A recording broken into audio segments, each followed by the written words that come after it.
Saya akan konfirmasi ke Wakil Ketua DPR Fahri Hamzah yang terhubung lewat sambungan telepon. Bang Fahri Hamzah, selamat malam. Selamat. Bang Fahri Hamzah, selamat malam. Ya, Assalamualaikum. Waalaikumsalam. Bang Fahri Hamzah, silakan. Apa ini ada dari rekan Anda di DPR, Bang Joni Plate mengatakan ini justru saling sanderanya antara DPR dengan DPR. Bahkan mungkin transaksionalnya adalah dari anggaran dana untuk BUMN 39 triliun dengan dana yang diminta oleh DPR dengan nama dana alokasi khusus 91 triliun. Apakah memang terjadi seperti itu? Ini ngomongnya nggak sesuai dengan fakta, ya. Faktanya gini, sebetulnya debat tentang anggaran itu harusnya menjadi bagian dari debat publik, karena yang disebut dengan budget deal di mana-mana itu menjadi perhatian yang utama dalam satu negara, karena itu kan darah negara setahun kan. Ya, saya bersyukur ini Metro TV 2 hari menjelang ketok palu baru kita rame-rame. Seharusnya itu dari awal kita bahas supaya clear, jangan saling tuduh.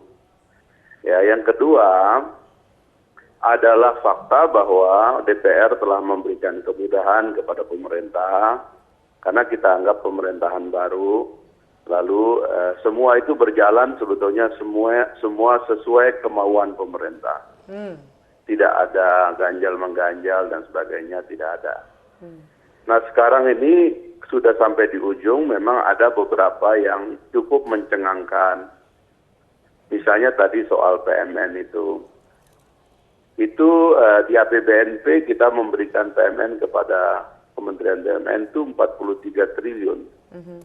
Dan katanya yang terpakai itu baru 8 triliun. Sekarang minta lagi. Saya kaget tadi kalau Pak Joni menyebut jumlahnya sampai 39 triliun.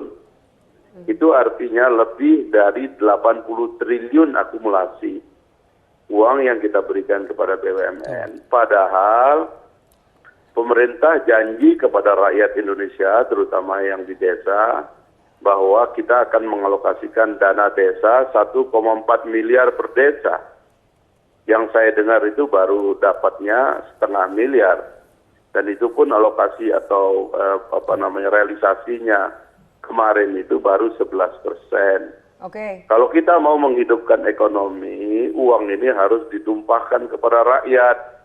Jangan BUMN-nya rugi, kapitalisasi pasarnya rendah, darah rakyat ini dipakai untuk nyuntik BUMN. Itu tidak benar itu. Bang Fahri, kalau tadi statement dari Bang Joni Plate mengatakan bahwa memang suntikan dana ini untuk BUMN membangun infrastruktur yang mana akan memutar roda ekonomi di perusahaan dan juga di masyarakat. Anda setuju itu?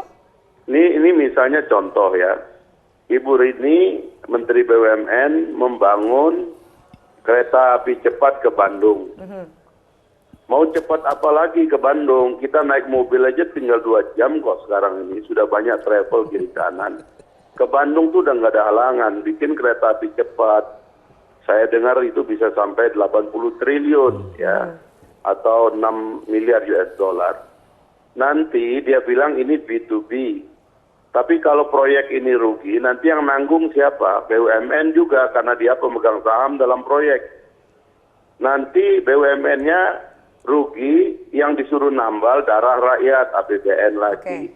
Nah, yang begini-begini kan nggak boleh dibiarkan, harus dikritik. Harus dikritisi. Memang DPR Indonesia ini belum sekuat DPR Amerika. Kalau DPR Amerika itu negara boleh ditutup oleh DPR, kalau DPR nggak mau ngasih anggaran.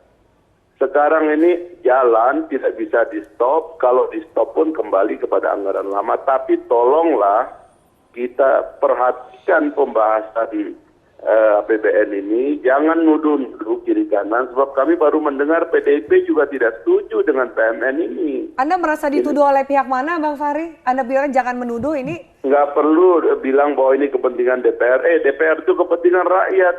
Kita ini wakil rakyat. Ini dua-duanya ngomong kepentingan rakyat loh, Bang Fahri. Oh iya. Ya, Semua juga tapi kepentingan jangan Anda rakyat, tapi menuduh nggak. ini kepentingan DPR. Dia bilang untuk dana DPR apa segala macam. Nggak ada urusan dengan dana DPR. Oke, baik. Perhatikan ini anggaran ini untuk masyarakat, untuk publik. Itu yang kita perlu pantau. Baik. Dan kalau kita punya pandangan tentang ini semua, kontestasi ide ini saja yang kita kembangkan, nggak usah kemana-mana. Terakhir Bang Fahri Hamzah, ternyata yang permasalahan adalah soal DAK yang nilainya triliunan seperti itu.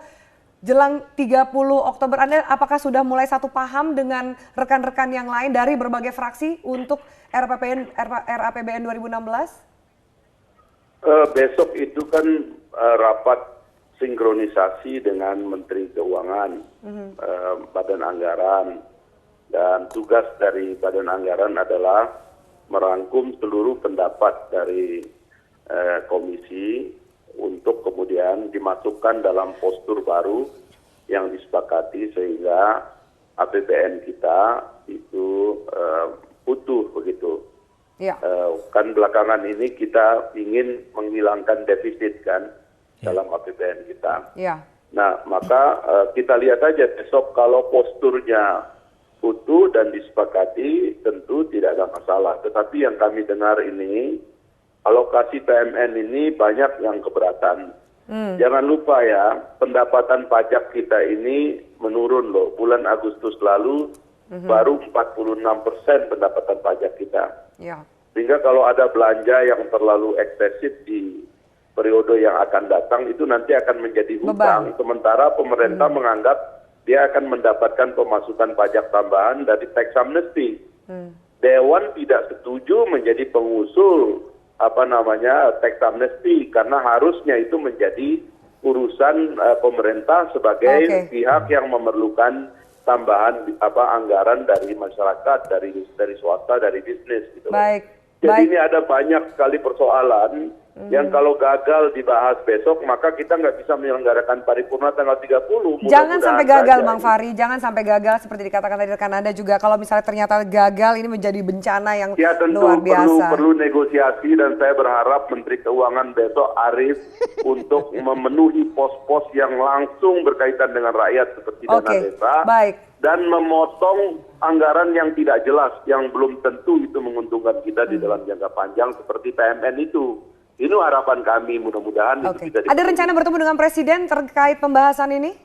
Sudah selesai karena Presiden besok kan langsung ke Palembang. Kita kan fokus membahas anggaran. Harusnya memang Presiden ada di Indonesia dalam masa-masa genting seperti ini. Kita lihat besok bagaimana jalan dan juga kearifan dari kedua belah pihak demi masyarakat dan juga pembangunan negara. Terima kasih banyak Bang Fahri Hamzah, Bang Joni Plate dan juga Prof. Ikrar Nusabakti atas waktunya di Prime Time News. Dan pemirsa, kami akan lanjutkan Prime Time News sesaat lagi dengan informasi di mana keinginan pemerintah untuk masuk dalam blok dagang Amerika atau Trans-Pacific Partnership dipertanyakan oleh sejumlah pihak.